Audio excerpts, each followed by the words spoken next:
Assalamu alaikum wa rahmatullahi wa barakatuh to some of you and peace out to the rest of you. The blackest hearted, blackest minded, blackest man on social media signing blacking and shining again, asking you to hit the share button because the message is more important than the messenger. This is kind of a continuation of the smoke that I've got for the ones that are against passports and traveling and this sort of thing. And I've already said I'm not with tricking and fornication in general. That's nothing personal. It's just religious. It's a rule I believe in, having come from Allah on high on a throne, nothing personal. However, I also realize not everybody's going to believe it. So I have two judgments that I make. I make one judgment of myself, but I do judge myself. So when I'm judgmental, I don't exempt myself just to be fair. But there are two judgments that I make of a non-Muslim.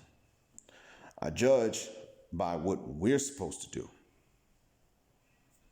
And that one is impersonal and with no hatred, no bias.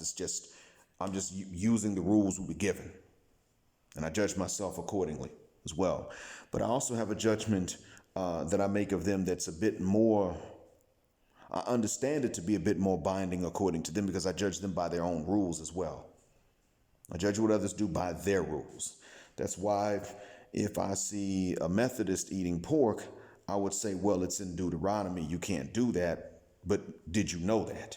Whereas if I see a Jew eating pork, then my question is, did you know that's pork? Because if they know it's pork, they're not supposed to eat it. And I'm going to be highly judgmental because they got the same rule we do about it. For the work you're doing. What if you catch a Muslim eating pork? I judge them like I would the Jew because that rule's the same. I'm just explaining how I at least attempt to be fair to everybody. And still not water this down, what we were given, what was revealed to us, what we have accepted. This being said, I want to give a shout out to Jaws 2003. One of my early subscribers, early listeners. I want to give a shout out to him because he jarred my memory about something else. You know, I've had my memory jarred multiple times now. At this point, I don't remember how many times. Has it been 3 or has it been 4? But I've had my memory jarred multiple times. First time I had it jarred after I opened up my YouTube account, I already told y'all what it was. 2017 was when it was jarred, and I did a recording. I think it was August 1st, 2017. I did a recording about how some militant pro-blacks are going to have to marry non-black women.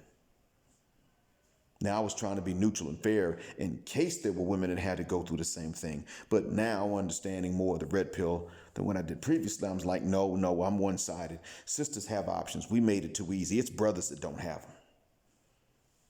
So if a black militant fist in the air brother runs off to Cambodia and comes back with a Cambodian wife, that's not his fault. If a sister has a fist in the air and comes back with a man of any origin that has typically had problems with us or even just seen us as less fit for marriage, like an Arab, Afghan, Persian, Pakistani, Indian, let alone white, Western European white, I mean. No, that's still her fault because that's her fault because why? She had options. She could have got, if not a brother, she could have at least gotten a man from a background whose people have not had trouble with us, like a Cambodian man. You don't see black women with Cambodian men. Cambodians don't have problems with black folks that I know of. You don't see black women with Laotian men, Thai men, Vietnamese men. When you do see a sister with an Asian, he's either a Chinese or a South Korean, and they got issues with black people. You might see her with a Japanese man, and their issues are more so with the South Koreans, North Koreans, and the Chinese. They got more issues with them, and maybe with the Filipinos too. Yeah, with them too. But you don't, it's like the Asians that are not biased, they're the ones whose men you don't see with black women. And that is bothersome to me. I got issue with that. More so because of the hypocrisy. But in any case, it's neither here nor there. They're still going to make their own choice, and they're just going to have to live with the consequences. We all will. That goes for us men too. It's just we men expect that. But Jaws jarred my memory again. Before I became Muslim, I became aware of a phenomena amongst some African American Muslims, but I misunderstood what it was. African American Muslim men have been SYSBM and IBMOR before there was even social media. Now, I think it's been before there was an internet, to be honest, because let's call it what it is. There have been brothers that have been married to Moroccan, Senegalese, Gambian, Malaysian, and Indonesian women, for at least from the 1990s, at least, maybe even before. Now, I don't know how old Jaws is. I teased him and I said, hey, yeah, man, if you saw this when you were a preteen, then that must have been 100 years ago. But that was just a joke. I don't actually know his age. I think he said it, but I forgot. But the point is, if he saw it at that point, this is, let's say, at least the 90s. Well, you didn't have the internet for the whole of the 90s. The internet was the internet was widespread the second half of the 90s. That's when it was widespread. So let's call this what it is. Before the net's been widespread, or at the same time it got widespread, you started to have more African American men hitting up Morocco, Malaysia, Indonesia, Senegal, Gambia. That's what was going on. And that's actually where some of these non-Muslim brothers got the ideas of going to Ethiopia. Because that was an idea being discussed back in 1997, first time I heard it. You had brothers talking about going to, oh yeah, by the way, this reminds me. In Atlanta, with the courses that I took, we could read the newspapers that came out of the Atlanta University Center.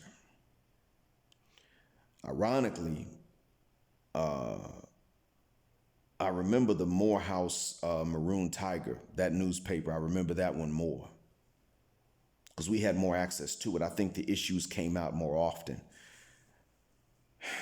The Morehouse Business Club was open. You could join it if you were any AUC student at any one of the AUC schools, because they were the ones with the business department. The business club took annual trips abroad. There was one year when they traveled to Brazil and then to Malaysia, I think. Maybe it was Brazil and another country, but they went to Brazil.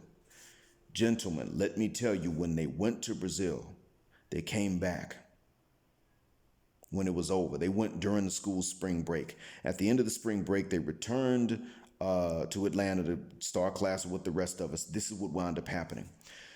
One or two of them penned an article in the Maroon Tiger extolling the virtues of the Black Brazilian woman. Now, they specified Black Brazilian. And they said the Black Brasileira does not look for a man to be a thug or a gangster. They look for the cariñosos, which is the nice guys. That's what these folks said. They said, African American women, you're going to have to step it up because you got competition. And understand this. We are Morehouse men. We're going to be successful. And if we are, and you're acting a further-mucking fool, we're going to bounce.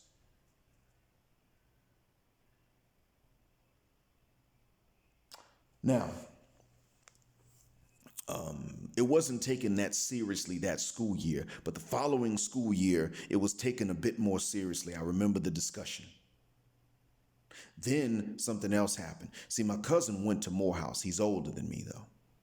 He was already a practicing, successful physician in the Atlanta area by the time I got started going to college in Atlanta.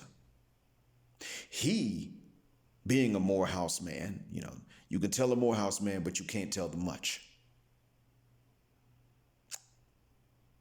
He, being such, caught wind of this, went to Brazil,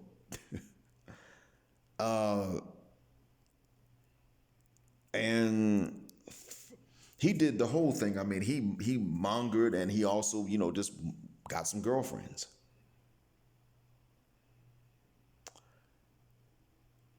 Then the word began to spread about the Dominican Republic too, because it was closer and the tickets cost less. And brothers started going there.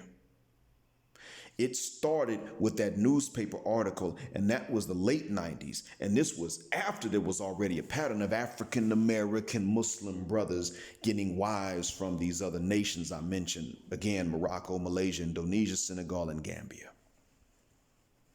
This was a pattern. When I became Muslim, I was reintroduced to the pattern. I became Muslim, and people were telling me about how so-and-so has been married now for 7 years to somebody in either in or from so-and-so. Some of the first passport brothers, or IBMOR, or SYSBM. Let's say IBMOR, SYSBM. But some of the first brothers to focus on passports and needing them and traveling, whether it was to start a legacy or whether it was for a job or any combination, were Muslims. First ones. Shortly followed by an educated class, highly educated. Some of the best black men got to offer coming out of Morehouse. Talking about it, and Morehouse men that were older and were successful, because the one thing I give credit to for Morehouse is that the when they graduate, they keep in touch, and then they go back and they're very active even when they graduate with the university. So there's a link, there's constant communication between the ones that are in school matriculating and the ones who finished, graduated, and matriculated and are practicing in their fields. Constant communication. Young brothers get an idea, older brothers try it out, and that's how it got started. That's how Brazil got to be the spot.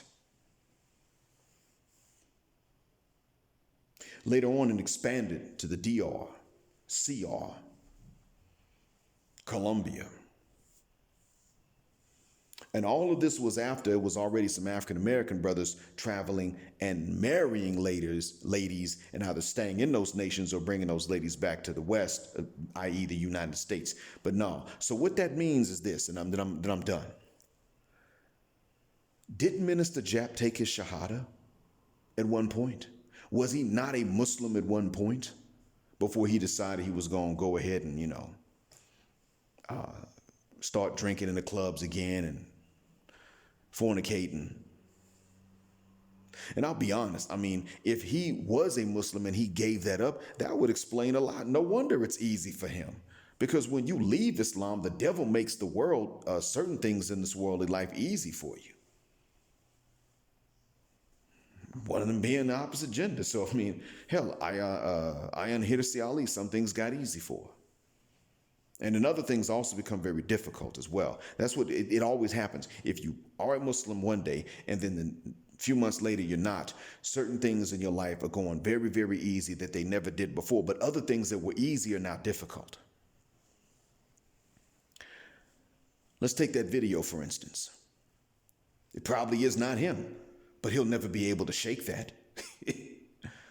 But, he goes to the club and these women on him and the same woman that's making rules for the rest of us normal men is ducking his sick for free and breaking all these rules for him. And he's sitting up here exposing this, calling them German shepherds, telling us how trifling they are, but they're easy for him.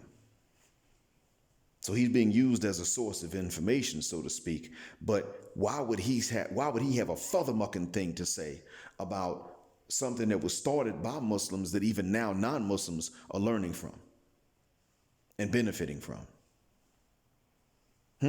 What's that about? Same thing with the boogeyman, Dom Game Division, the Boogiemeister. Yeah. Because he's made a reference in some post to Allah. So I'm assuming that he's some sort of Muslim, or he at least was, but he's got a problem with brothers. See, Muslims have no leg to stand on to say something, ex-Muslims either. Because Muslims ain't the ones bashing right now, as far as I know, but ex-Muslims He also don't have a furthermucking leg to stand on to bash any black man, Muslim or not, for doing something that is actually a part of Islam, which is hijrah. You leave a place for another place if you can identify the new place as a fresh start in which you can be a better person. See, some people like to say, well, you're going to be the same person wherever you go. To a certain extent, yeah, I guess so. Some things you're going to change easily. Some things you ain't going to change. But then there are other things you're going to change with effort. And when people are willing to make the effort, they may need that new environment. I mean, on one hand, if I stayed in my hometown on the Gulf Coast, would I be the same person that I wound up becoming because I moved to Atlanta and lived most of my adult life there? No, it's not possible. It wasn't going to be an overnight change, but the information I gained from having lived in both places was invaluable and necessary to who is recording this right now, to whom you are listening at this point. I mean, come on. Yes, environment changes things. It may take time. In other ways, it'll change you quickly. But the point I'm making is that while people do have to work on themselves, there comes a point at which you may have to change location. Muslims know that because that's been ever since the beginning. Even before Muhammad sallallahu alaihi wasallam told his people, go hide out in Abyssinia. And then later said, okay, now go on to Yathrib, which later became Medina. Even before that point, there was Hijrah.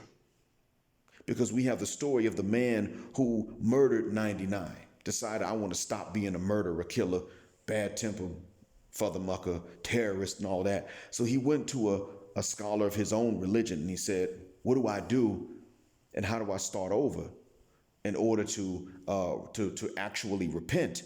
And the first one said, you can't repent. So he killed him. That was 100. Then he went to another one and the other scholar said, well, if you've committed a lot of murders, but you want to start over again, you just have to do it in another location. You got to leave and go somewhere else and get off to a fresh start. That's how you do it. So he left and he died. And because he was on the way when he died, but he had already repented and he was moving to start over, he was forgiven and taken to paradise. Stop and think about that. Moving can be important. Working on your inner self is important, but moving can also be important. It can be necessary. It can be indispensable. So if you have ever been Muslim for an hour of your life, how effing dare you say something because brothers decide they're going to go somewhere else to see if they can be better at something so essential to life, so important, be it business or being a husband. If you have a problem with them traveling to fornicate, then you have a problem with the fornication itself. Okay, that's fine. Just be consistent. You can say it, but be consistent. That means you can't fornicate either. Now, I don't think either of the two that I mentioned is ready to give that up. If you have a problem with tricking and traveling to trick, you can be consistent, but admit that your problem is tricking and say it. The issue's tricking. Why is you tricking? But say it. Talk about it for what it is.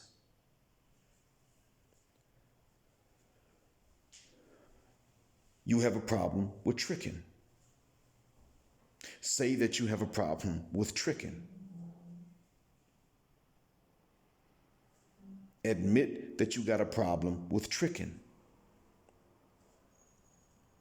Apply that to yourself as well. Give that up.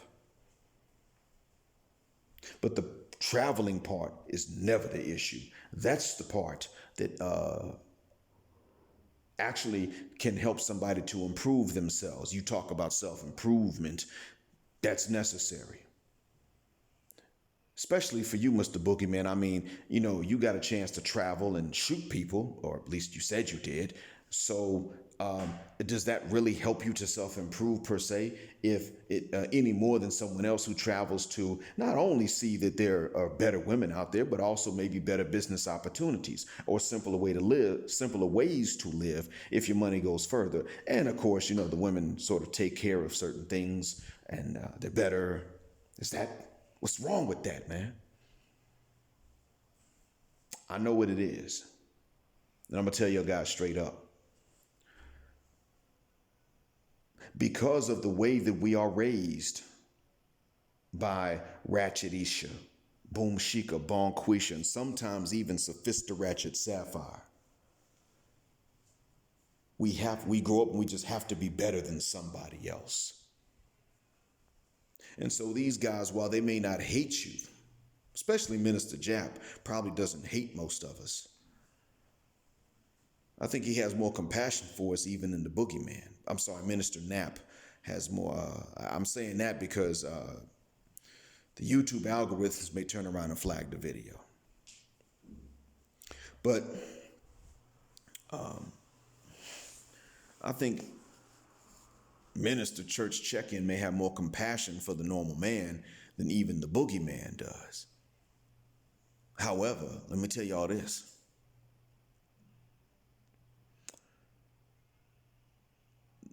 The boogeyman,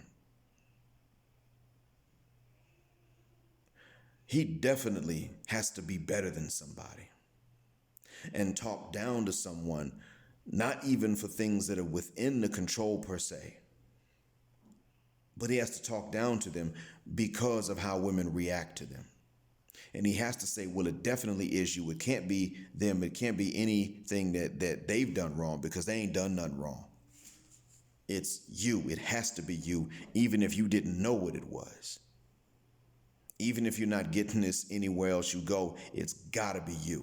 That's what he's saying. At least Minister Knapp is like, man, you might need to learn some things, maybe not, but they trifling in the end. Even if what they want you to do is good for you, they're still trifling German shepherds, living like actual German shepherds would live in a kennel.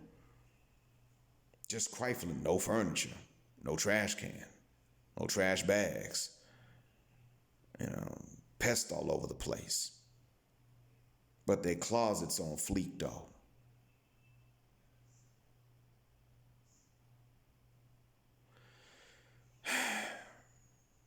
That's what's going on here. And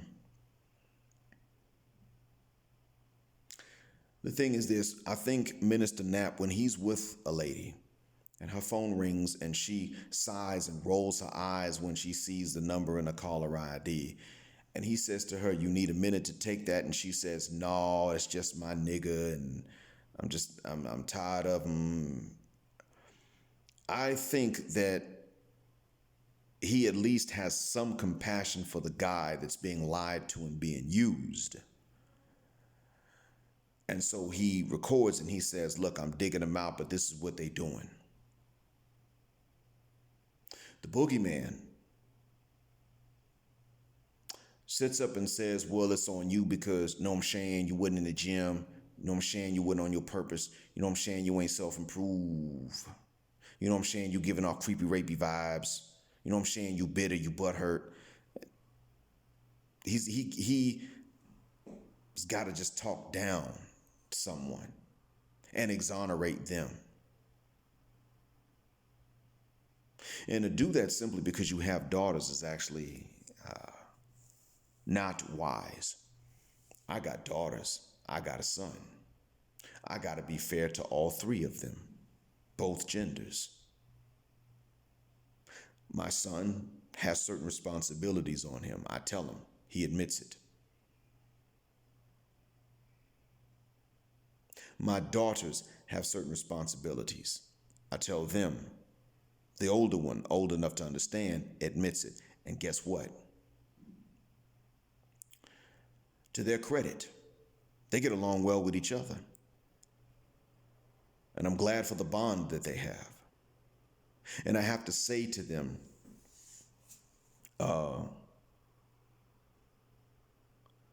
at times I got to say to them, look, you're going to have to be fair to each other and considerate of each other without being able to always understand each other. See, for my brother and I, it was easy with both males.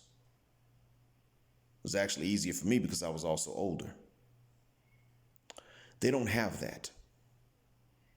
It's not a guarantee because they're not the same gender.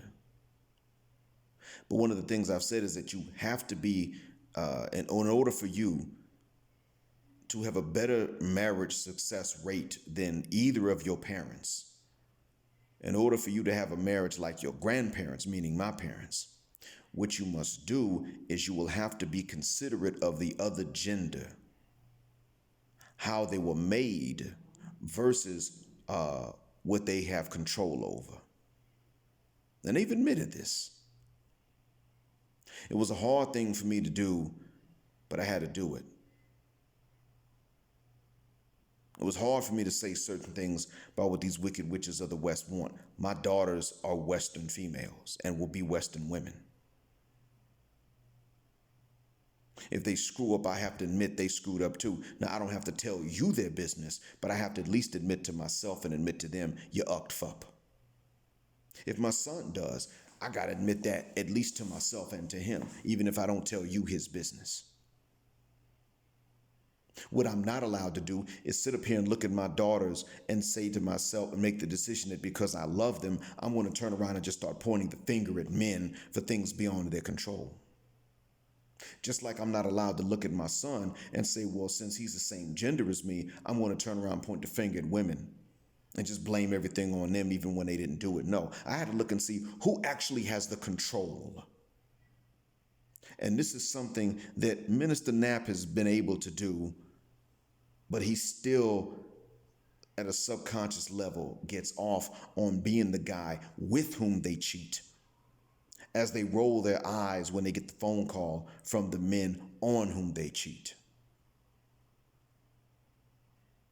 He may not be fully aware of it, but what other motive is there? Especially considering that at one point he was Muslim, so he knows about Hijrah.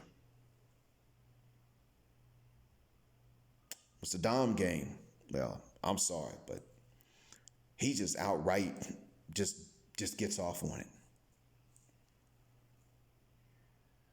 Now, I don't know what his stance is on getting down with married women. I'm not sure. He probably is against that. But he's also the type of guy that'll sit up and say, well, you know, if you were a husband and you was cheating, man, and we was digging your wife out, man, that's on you. What was you not doing? I don't know. I probably wasn't in the gym because I was taking care of responsibilities as a husband. You should have been in the gym. Okay, I'll go to the gym and I'll work lesser hours then. Yeah, you should have been making money. You see, it'll always come down to something. And for what?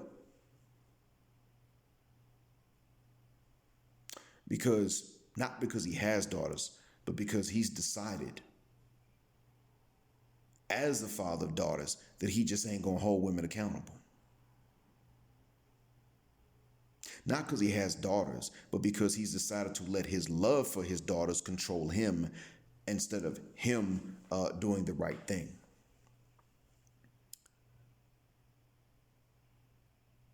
Anyway, the main thing I wanted to say here was that I thank you, Jaws, for jarring my memory. Yeah, we started this. It was African-American Muslim males that started it. Later on, some cats from Morehouse that started the Brazil thing, or they expanded it, one of the two. And if I got my dates wrong, if somebody can say, well, no, I know about this group of guys that were going to black men that were going to Brazil in the early 90s, and they were going, and one of the reasons, and I do mean one of the reasons, was to start families there. If somebody can point that out, I will stand corrected, at least about the dates. But I'm not taking back my smoke for the ones that get on brothers for getting passports and getting out the West and finding a better deal than the wicked witch of the West. No, The ones who get the passports and withdraw time, money, attention, and wiener from the Wicked Witch of the West, they're right. And the ones who advocate us staying in the West and dealing with the Wicked Witch of the West, who's only going to mistreat us, underappreciate us, and do exactly what she would never tolerate men doing to her, to us, are wrong. I don't care how easy it is for you to get women when you walk into a bar. I don't care how many of them are chasing you down. Doesn't matter. You can show receipts, and that can show that you're not saying what you're saying because you're just bitter and don't get none. But even all those receipts do not negate the fact that other men have every right and maybe even an obligation to withdraw all support, sexual and non-sexual, from the Wicked Witch of the West.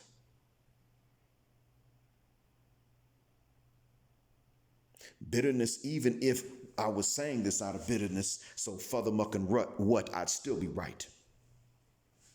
Because you see, you don't have a right to be bitter because of somebody else's opinion, but you have every right to be bitter when you've been lied to, so that you will do for others exactly what they would never tolerate doing for you, or so that you could be exploited by others in a way they would never tolerate being exploited by you.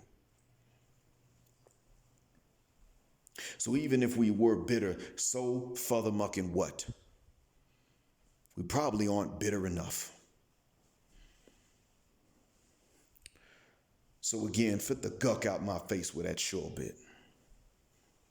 Thank you all for listening. Black heart, black mind, blackout, assalamu alaikum, and black heterosexual, non-select male power, just because these anti-traveling ninjas don't like it, and black patriarchy until extinction or judgment day.